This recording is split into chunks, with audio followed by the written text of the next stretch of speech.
Bonjour les loupiottes, on se retrouve aujourd'hui pour les énergies de la nouvelle lune du 9 septembre 2018, donc le jour de cet enregistrement. Vous l'aurez donc le 10. Il faut savoir que les énergies de nouvelle lune, en général, vous le savez, sont des énergies de nouveau départ. C'est-à-dire que vous devez entreprendre quelque chose de nouveau, changer une habitude, voilà, mettre en œuvre quelque chose de nouveau, c'est le bon moment de profiter de ces énergies de pleine lune, de nouvelle lune, pardon, qui seront efficaces jusqu'à la prochaine pleine lune qui, si je dis pas de bêtises, devrait avoir lieu le 25 septembre prochain. Alors, on est dans une configuration un petit peu différente aujourd'hui parce que je ne suis pas chez moi, je me suis absentée plusieurs jours, je vais pas tarder à rentrer pour justement finaliser d'ailleurs les taroscopes Bélier, Taureau, Gémeaux et Cancer. Donc désolé pour le retard pour ces signes-là, mais vous inquiétez pas, vous les aurez pour le 12 maximum. Donc tous les tarots seront disponibles le 12. Donc comme d'habitude, j'ai fait le calcul numérique avec la date donc du 9 septembre 2018. Donc 9 plus 9, 18 plus 2, 20 plus 1, 21 plus 8, donc 29. On est donc sur... Comme d'habitude, enfin, c'est des énergies récurrentes, mais en sous-énergie, on a donc la papesse, qui ici est représentée par le voyant. Et on a également l'homme encapuchonné, le 9, donc qui est l'ermite dans le tarot de Marseille habituel. Donc, on retrouve ces énergies-là. Alors, comme j'ai changé de tarot, je vous ai pris le tarot de la forêt enchantée, pour cette fois. On a des noms un peu différents et c'est intéressant parce que justement je trouve que ça tombe bien avec ces énergies. Donc le voyant pour la papesse et l'homme encapuchonné pour l'ermite. Et en énergie donc principale, c'est-à-dire 2 plus 9, on a le 11 qui d'habitude est la force dans le tarot de Marseille, mais ici qui s'appelle le protecteur et c'est tout à fait approprié. Donc on va regarder un petit peu ce que ça nous dit pour les énergies de cette nouvelle lune. Bon déjà comme je vous l'avais dit, on est toujours avec notre papesse. Alors, j'ai fini par regarder un petit peu, parce que le 2, vous savez, c'est l'énergie de 2018. 2018, c'est une année 2.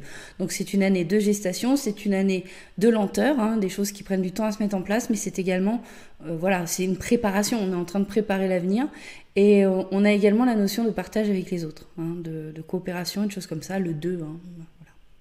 Et ça peut être aussi le 2, la dualité, c'est-à-dire le fait aussi d'être dans l'opposition à l'autre. Mais j'aime à penser que ce sont les deux aspects d'une même face. On en parlera tout à l'heure. Donc ici, avec le voyant, on voit que les énergies de la papesse sont toujours présentes. Et j'ai regardé un petit peu les lunes suivantes. À partir du mois d'octobre, on va changer, on va basculer. Il y aura toujours un petit peu de temps en temps d'énergie de papesse, mais en fait, on va changer, on va commencer à basculer sur d'autres énergies pour le mois d'octobre. Donc là, on persiste encore avec cette notion de... Bon, cette énergie féminine, yin, on en reparlera aussi tout à l'heure avec les autres cartes. On est toujours dans cette forme d'intuition qui est particulièrement renforcée ici avec la carte qui s'intitule le voyant. Donc, ce qu'on nous demande ici, c'est de quand même toujours garder cette connexion avec le divin. J'ai eu ça aussi dans les taroscopes. Maintenant que vous avez réussi à vous lier à votre intuition, on vous invite vraiment à garder cette connexion, que ce soit en allant dans la nature, en vous baladant dans une forêt, dans un champ, enfin un endroit naturel, que ce soit par le biais de la méditation ou tout autre, faire du sport, n'importe quoi, aller courir, peu importe le moyen pour vous de vous vider l'esprit des pensées de votre ego et qui vous permet justement de capter certains messages de votre âme, votre intuition. Ici, on vous dit également que le temps viendra bientôt, avec cette carte en particulier dans ce tarot, on vous dit que le temps viendra bientôt, où il ne s'agira plus que d'être dans les intuitions, mais vraiment de les concrétiser dans la matière. Donc c'est pas encore le moment, là, maintenant, avec ces énergies qui vont durer une quinzaine de jours, et je vais vous dire, à mon avis, ce ne sera pas avant le mois vraiment d'octobre. On vous dit que par contre... on est en train vraiment de préparer cette mise en pratique, cette concrétisation des intuitions, c'est-à-dire d'aller suivre ce qui est le meilleur pour vous. Parce que finalement, on est encore dans cette phase où on ne sait pas exactement ce qui est le meilleur pour nous. Il y a encore beaucoup de doutes, finalement. Il y a encore beaucoup de peur. Qu'est-ce qui est le meilleur pour moi? Et ça, c'est pas encore complètement résolu, donc les énergies vont nous aider à ça. Ensuite, on a aussi donc, à la place de, enfin, pour l'ermite, on a l'homme encapuchonné. Donc aussi, on est encore sur une histoire d'attente, de lenteur, on est aussi dans l'introspection à l'intérieur de soi-même. Et vous allez voir avec le complément des autres cartes, effectivement, non, ce sera mieux là, effectivement, on nous demande encore avec ces énergies d'aller, alors ce sont des énergies sous-jacentes, mais on nous demande encore d'aller chercher à l'intérieur de nous les réponses. Elles ne viendront pas de l'extérieur et finalement rien ne changera tant qu'on n'aura pas changé en nous-mêmes. Donc, gardez la sagesse, le calme en vous-même et allez regarder à l'intérieur ce que vous voulez vraiment faire. Parce que le temps va arriver où le changement sera à mettre en application. Mais manifestement, il y a encore des choses qui ne sont pas encore complètement révélées. On a encore ces histoires de doute. Donc, allez chercher au fond de vous les réponses à vos questions. Et pour ce faire, en énergie principale, on est très soutenu par cette carte 11 qui normalement donc représente la force dans le tarot de Marseille et ici qui s'intitule le protecteur. Et c'est marrant parce qu'aujourd'hui, le 9 septembre, j'ai eu justement le sentiment qu'il y avait beaucoup de protection, guide, ange, archange, la source, quelles que soient les énergies finalement que vous appelez pour vous soutenir et que vous sentez vous soutenir dans votre démarche, elles vont être particulièrement présentes et je les ai particulièrement ressenties aujourd'hui. Donc elles sont là justement pour nous apporter une forme de calme parce qu'il y a eu beaucoup d'émotions, beaucoup de chaos ces derniers temps, chaos émotionnel je parle. Mais là on est vraiment protégé pour avoir la force justement de faire les démarches qu'on a à faire. On a encore des choses à clôturer. On a encore des choses à affronter, entre guillemets affronter, des choses du passé, que ce soit des liens avec les autres, avec d'autres personnes, ou des situations matérielles qu'on n'a pas encore résolues aujourd'hui. Et justement, les énergies sont là, non seulement pour nous accompagner, mais également pour nous aller, je dirais, réveiller la force qui est en nous, dont on ne sait même pas finalement d'où elle vient, d'aller réveiller cette force en nous et ce courage de continuer à avancer, et d'aller solutionner les derniers freins dans notre vie, en fait, aller régler les problématiques qui nous freinent encore pour être finalement sûr de notre projet, sûr de là où on veut aller. Ensuite, j'ai donc tiré 3 cartes de l'oracle des intuitions et j'ai obtenu donc le premier chakra, l'archange Michel. J'ai eu les contraintes financières. Et la carte les yin et les yang, yin-yang. Alors, elles sont toutes à l'endroit, donc elles sont toutes dans l'absolu positives. Il n'y a pas de drame. Alors ici, avec l'archange Michel, en fait, et le premier chakra, on nous parle de stabilité et de sécurité. Donc ici, en fait, il y a aussi cette notion de force qui est amenée avec l'archange Michel, qui, justement... avec ces énergies, on nous donne la force d'aller stabiliser non seulement nos émotions, mais également notre situation matérielle. On est fortement invité à aller trouver un équilibre en nous-mêmes.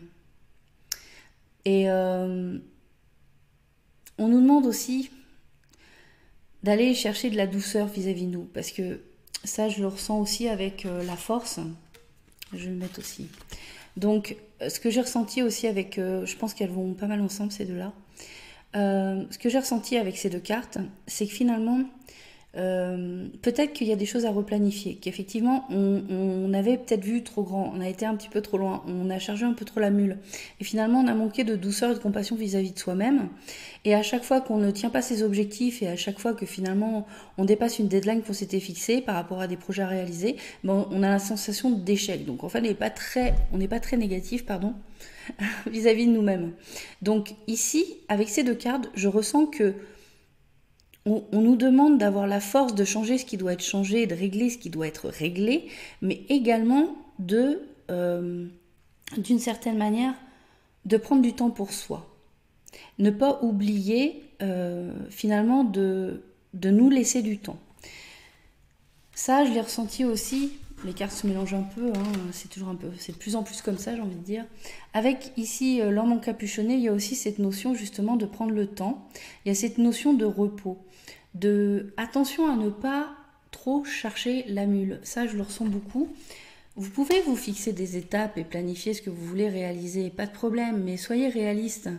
Tant que certaines choses ne seront pas réglées, solutionnées du passé, encore une fois que ce soit des liens avec des personnes ou des situations matérielles, vous ne pouvez pas vous mettre des étapes pour réaliser votre projet et cumuler tout ça, c'est pas possible.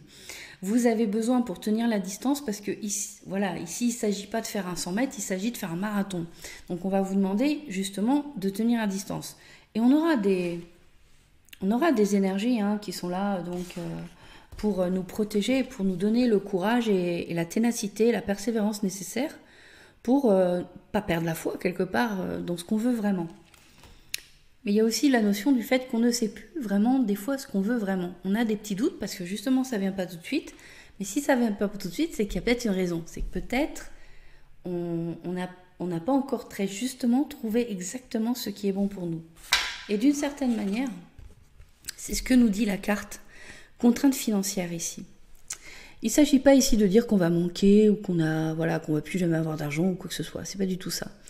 Ici, les énergies nous invitent en fait à aller se poser des questions sur notre consommation et surtout sur est-ce que je dépense mon argent pour combler mes réels besoins ou est-ce que quelque part, je me gâte, je me fais plaisir, j'ai de l'argent donc je le dépense, même si c'est pas un réel besoin. Ici, c'est également de faire attention à si vous avez des projets que vous désirez investir. Et je pense beaucoup, l'idée de...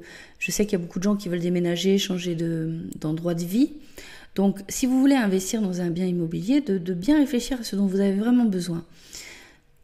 Ne pas prendre trop grand, par exemple. Trop de terrain, trop de pièces, peut-être trop de chambres. Est-ce que j'ai vraiment besoin d'une salle de bain et d'une salle d'eau? Ou est-ce qu'une salle de bain ou une salle d'eau, c'est pas suffisant? Est-ce que j'ai besoin de 10 hectares ou finalement 1 hectare c'est suffisant? Enfin, peu importe les quantités. Ici, on nous demande d'aller chercher vraiment à répondre à nos besoins primordiaux, les réels besoins. C'est aussi une invitation finalement pour les personnes qui ne déménageraient pas, par exemple, à se poser les questions sur la manière dont ils consomment. Est-ce que je consomme en fonction de mes besoins ou finalement je consomme parce que j'ai des sous, donc je prends des choses un peu comme du luxe, quoi, quelque part, parce que ça, c'est pas vraiment ce dont j'ai besoin, mais c'est là, je suis content parce que je l'ai, quoi. Et cette carte nous invite aussi énormément à être dans la gratitude et déjà à la reconnaissance de ce qu'on possède déjà. Parce que vous savez, tout le monde n'a pas un toit, tout le monde n'a pas à manger, tout le monde n'a pas de vêtements, donc, de nouveaux vêtements, n'a pas de quoi investir dans tous ses besoins primaires finalement. Donc c'est important aussi de savoir être dans la gratitude de ce qu'on a déjà et pas toujours se dire qu'est-ce que j'ai pas en fait, qu'est-ce que je voudrais et qu'est-ce que j'ai pas. Ici cette carte elle nous dit qu'il n'y a pas de blocage. Pardon, il est possible que certains d'entre nous doivent se serrer un petit peu la ceinture pour répondre d'abord prioritairement à nos besoins primordiaux. Et c'est ce qu'on est vraiment tous invités à faire ici, d'aller vraiment chercher nos priorités par rapport aux finances, par rapport au matériel. Mais de toute façon, voilà, c'est pas une situation qui va persister, c'est juste ce que les énergies nous invitent à faire. C'est est-ce que j'ai vraiment besoin de tout ce que j'ai? Est-ce que tout ce que j'ai dans ma vie, est-ce que ça m'encombre pas plus finalement? Est-ce que c'est pas me mettre finalement des boulets aux pieds Et peut-être aussi cette notion de savoir se libérer aussi d'une partie du matériel, parce que des fois on n'a pas besoin de tout ce qu'on a en fait. Voilà. Et enfin, j'ai obtenu la carte donc Yin Yang ici à l'endroit. Donc quand elle est à l'endroit, on est plutôt cette carte elle parle d'équilibre des énergies Yin et Yang en soi. Donc à la fois l'énergie entre la réceptivité et l'intuition et le côté un peu passif, on va dire repos, voilà. Et de l'autre côté, le Yang qui est plus dans la décision, l'action, le don, etc. Comme elle est à l'endroit, on est plutôt sur une énergie yin sur laquelle on devra travailler donc pendant ces 15 jours suivant la nouvelle lune. Le yin, en fait, ça rappelle un petit peu la papesse et l'ermite. Il y a cette notion d'un peu de ça bouge pas trop, quoi. Par contre, il y a beaucoup d'actions sous-jacentes avec le yin. Donc ça veut dire il y a des actions qui se passent, mais ces actions, elles vous semblent bénignes, elles vous semblent pas déterminantes en fait par rapport à vos projets et le chemin que vous voulez suivre. Mais en fait, elles le sont. Elles sont là, ces actions sous-jacentes, pour avancer vers la concrétisation de vos projets. Ça ressemble pas forcément à ce que vous pensez, mais ça réalise, ça permet de mettre des espèces de fondations, des bases, pour que vous puissiez réaliser le changement et réaliser les projets qui vous intéressent. Donc comme vous pouvez le constater, il y a beaucoup ces notions quand même de protection. On vous demande finalement d'aller rechercher en vous la force de tenir la distance et de régler surtout les affaires du passé. Hein. Alors quand on dit du passé, c'est voilà, ça peut être des choses matérielles comme des liens avec les gens. J'insiste parce qu'en fait ça fait longtemps qu'on travaille là-dessus, mais en fait il y a toujours les gros cailloux, les trucs qu'on a du mal à faire disparaître et qui sont pourtant déterminants dans le fait qu'on puisse passer à autre chose. Donc là, il va falloir se consacrer à ça. Et on est soutenu, hein, vraiment, on est soutenu pour régler ces problématiques-là. Donc ensuite, avec le tarot de l'amour de je ne sais plus qui, illustré par Tony Carmine Salerno, j'ai obtenu donc le roi des anges, le guerrier paisible. Et ça, c'est quelque chose que j'ai ressenti vraiment fortement. Ce qu'on nous demande donc avec ces énergies de nouvelle lune, c'est d'aller chercher la paix en nous. Trouver la paix intérieurement, un équilibre intérieur. Quoi qu'il se passe, quelles que soient les difficultés que je rencontre, je vais chercher la paix et l'équilibre à l'intérieur de moi. En fait, c'est un petit peu, vous savez, comme rester calme au milieu de la tempête. On reste toujours dans ces notions-là quelque part. De toute façon, la paix ne viendra pas de l'extérieur. Hein. Les solutions ne viendront pas de l'extérieur. Ça viendra toujours de vous. Et c'est encore une fois avec cette carte une invitation à aller trouver le courage et la foi d'aller regarder en vous les réponses à vos problématiques. J'ai vraiment le sentiment que quelque part on s'est un peu, pas complètement, hein, mais sur certains aspects peut-être de nos projets ou de nos ambitions, c'est un petit peu menti à soi-même. On n'a pas voulu voir réellement nos vrais objectifs. Ça ne veut pas dire que ceux qu'on avait en tête étaient mauvais, parce qu'ils nous ont mis sur le chemin en fait. Ils nous ont mis sur le chemin de nos objectifs et de ce qu'on veut dans la vie. Mais là, on se dit, mince, il y a des choses qui vont changer. Finalement, les projets tels que je les avais pensés, ça va un peu changer. Donc là, ici, on vous demande de trouver le courage, la foi, d'aller regarder en vous. Qu'est-ce que vous voulez vraiment? Quels sont vos réels besoins, encore une fois, hein. Ça c'est pas encore fini, c'est pas encore réalisé. C'est une étape importante hein, parce que je pense que vous savez qu'on arrive de toute façon sur la deuxième partie de l'année 2018, hein, on l'a déjà entamé, on est le mois 9, hein, donc on est plutôt sur la fin de cette année, donc si on veut arriver dans l'année 3 prêt sur les starting blocks pour pouvoir réaliser nos projets, faut accepter de gérer les vieilles affaires, de faire, vous savez, les vieux cartons avant de déménager. C'est toujours chiant, c'est embêtant. Les cartons, voilà, on remet le nez dans nos anciennes affaires, on fait le tri entre ce qu'on a besoin et ce qu'on n'a pas besoin. C'est exactement ça qu'on nous demande de faire. La vie va changer, mais pour ça, il faut accepter de faire les tâches qui vont avec et faire le tri, encore et toujours le tri, jusqu'à arriver réellement à ne garder que ce dont on a besoin. Cette carte annonce aussi l'arrivée dans votre vie d'une personne ou d'une relation qui sera complètement amour universel, une représentation de l'amour universel. Cette personne ou cette situation n'est pas là ni pour vous sauver, ni pour vous contrôler. Par contre, elle saura être de bons conseils et elle saura vous donner l'amour nécessaire pour que vous puissiez vous-même finalement trancher et résoudre les problèmes qui persistent, ces gros cailloux qui persistent et qui sont encore là dans votre vie. Alors enfin, avec l'oracle, le Earth Wisdom, j'ai obtenu la carte Understanding, qui reprend le chiffre 2, la numérologie 2 qu'on a avec la papesse. Donc là, c'est pour insister un petit peu sur nos relations aux autres.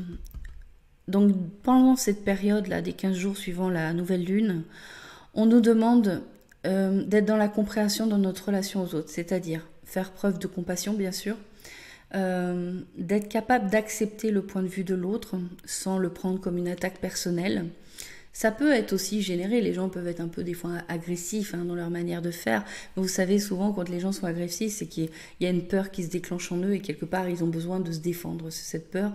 Et finalement, ça vous arrive à vous parce que vous êtes l'interlocuteur, mais finalement la personne elle est plutôt dans sa peur à ce moment-là.